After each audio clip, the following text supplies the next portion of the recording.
Po sa ating lahat. Magandang gabi po, Father.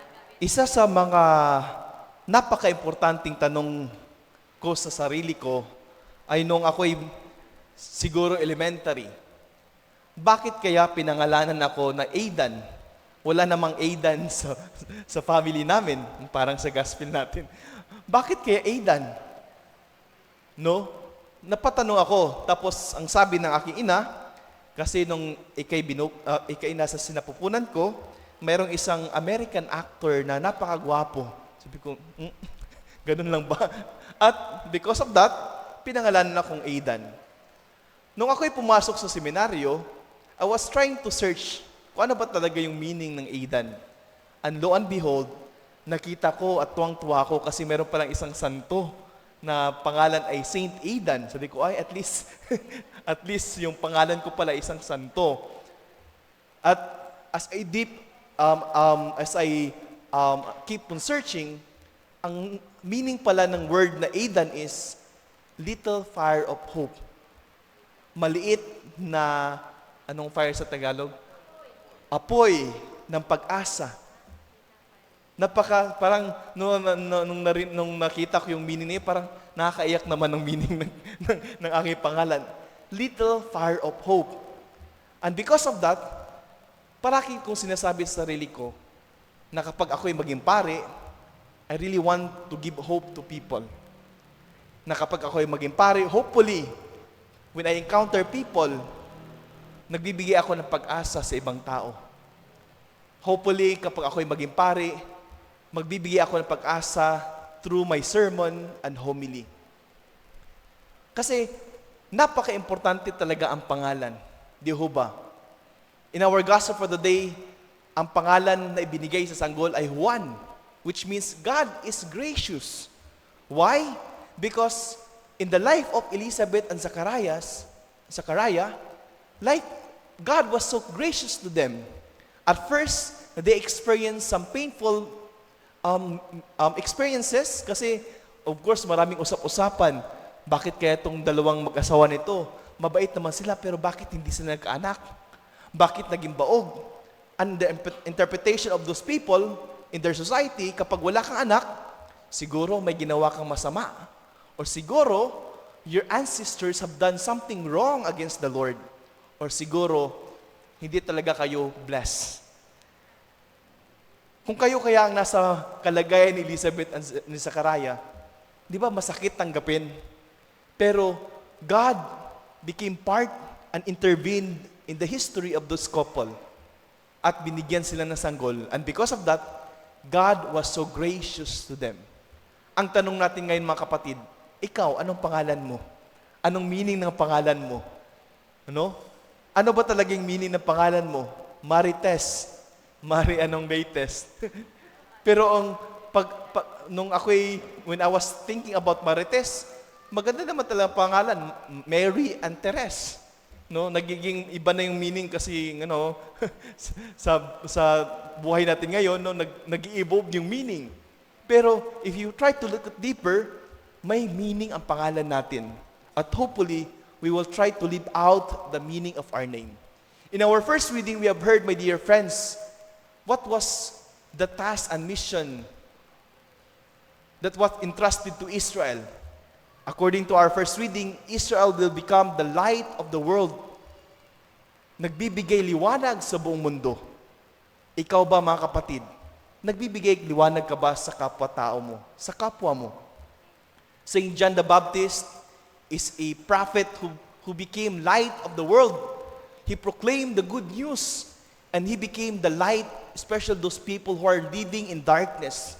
Because he himself is calling people to repent, magsisi na, magbago, at bumalik sa liwanag sa Diyos. In our second reading, ano pong sabi ni Saint Paul? Sabi niya, si San Juan Bautista daw, nung siya'y nabubuhay, ang ginagawa niya ay pinapalapit niya ang mga tao sa Diyos. Di ho ba? Pinapalapit ni Juan Bautista ang mga tao sa Diyos. Example, napakagandang example, binigay ko ito kagabi. Quiapo Church.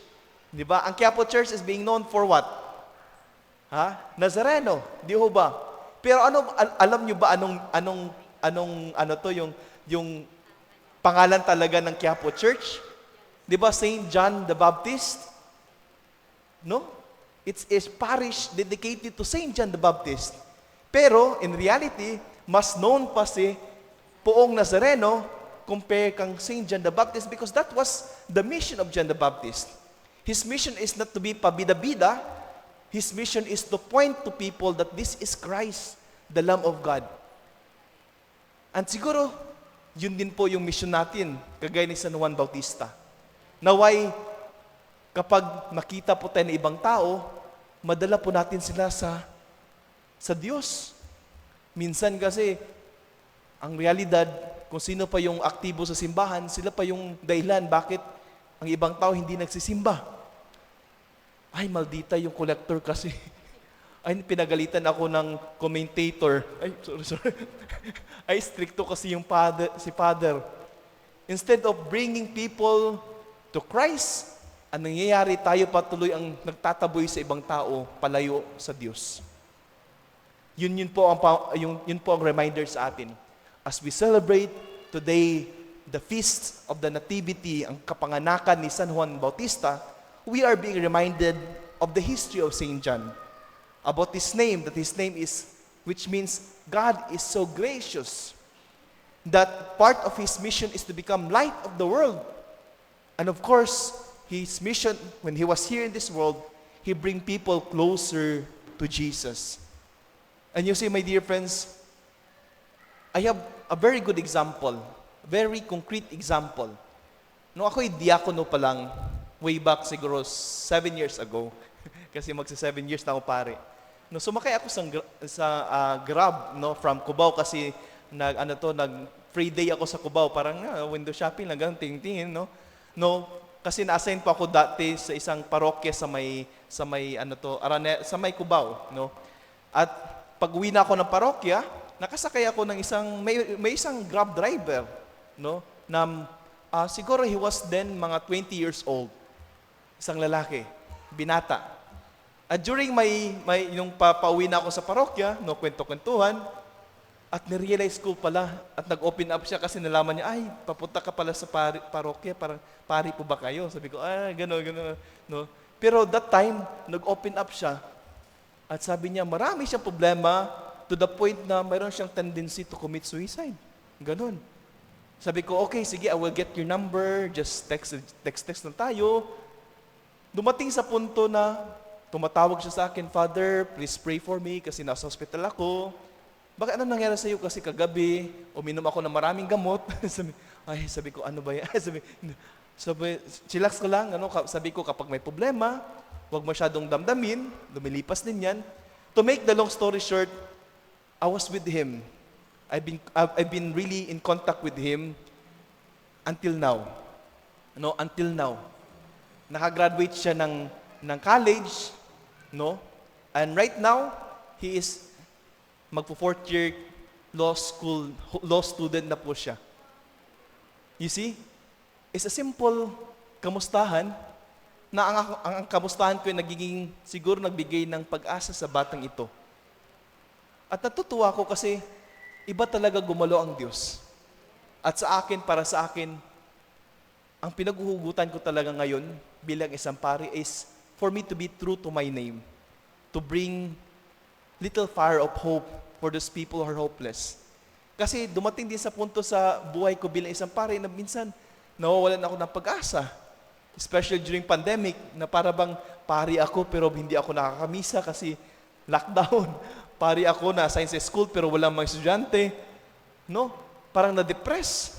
Pero right now, my mission, my dear friends, is to bring hope to these people. And I think I would like to challenge you, my dear friends, the parishioner here of Our Lady of Peña Francia, na naway maging totoo po tayo sa ating pangalan. Nakagaya ni San Juan Bautista, tayo po sana ay magbibigay liwanag sa ating kapwa. Nagkagaya ni San Juan Bautista, tayo po ay maging instrumento na dalhin po natin ang ating kapwa kang Kristo at wag palayuin sila sa kang Kristo. At gaya ni San Juan Bautista, ang mission po natin mga kapatid is for us to make Jesus increase and ourselves decrease. Humility. Naway maging totoo po tayo sa ating mga pangalan at hingin po natin sa misang ito, naway bigyan po tayo ng grasya at biyaya ng Panginoon na maging totoo sa ating pangalan at maging instrumento ng biyaya at pag-ibig ng Diyos gaya ni San Juan Bautista. Amen. Magsitayo po tayong lahat.